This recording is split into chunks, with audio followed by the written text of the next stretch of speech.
राष्ट्रीय राजधानी दिल्ली में दिन प्रतिदिन वायु प्रदूषण बढ़ता जा रहा है। बीते 2 दिनों से दिल्ली एनसीआर में धुंध की चादर छाई रही। पूरा दिल्ली एनसीआर एक गैस चैम्बर की तरह हो गया। इस सीजन में आज भी प्रदूषण खतरनाक स्तर पर है। आज सुबह AQI 495 दर्ज किया गया। इस बीच बढ़ते वायु प्रदूषण को देखते हुए दिल्ली एनसीआर में वायु गुणवत्ता प्रबंध आयोग ने सोमवार से ग्रेड 4 लागू कर दिया है। लेकिन सवाल यह है कि क्या प्रदूषण में कमी आएगी। बता दें कि हर साल एयर पॉल्यूशन को काबू करने के लिए पाबंदियां लागू की जाती हैं, नियम बनाए जाते हैं और बड़े बड़े ऐलान भी होते हैं, लेकिन प्रदूषण जस का तस बना रहता है। पिछले साल भी ग्रेड 4 लागू किया गया था, लेकिन जब तक बारिश नहीं हुई तब तक प्रदूषण वैसे ही बना रहा। इस साल भी दिवाली के बाद से दिल्ली एनसीआर में पाबंदियों का दौर चल रहा है, लेकिन प्रदूषण के आंकड़ों में कमी की बजाय सीवियर प्लस में पहुंच गया है। दिल्ली एनसीआर में फिर प्रदूषण की स्थिति गंभीर है।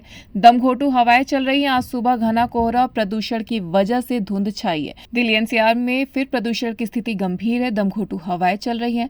आज सुबह भी कई जगहों पर घना कोहरा प्रदूषण की वजह से धुंध छाई है।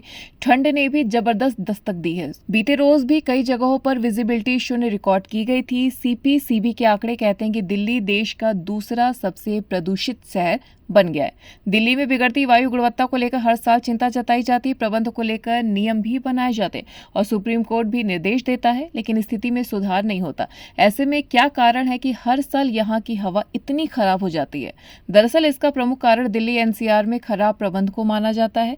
दिल्ली में वैसे तो लोगों को पूरे साल जहरीली हवा में सांस लेने को मजबूर होना पड़ता है, लेकिन नवंबर आते ही हालात बद से बदतर हो जाते हैं। एक रिपोर्ट के अनुसार दिल्ली के वायु प्रदूषण में पराली जलाने की भूमिका सिर्फ 8% है, जबकि राष्ट्रीय राजधानी को गैस चेंबर बनाने में यहाँ के वाहनों की सबसे बड़ी भूमिका है।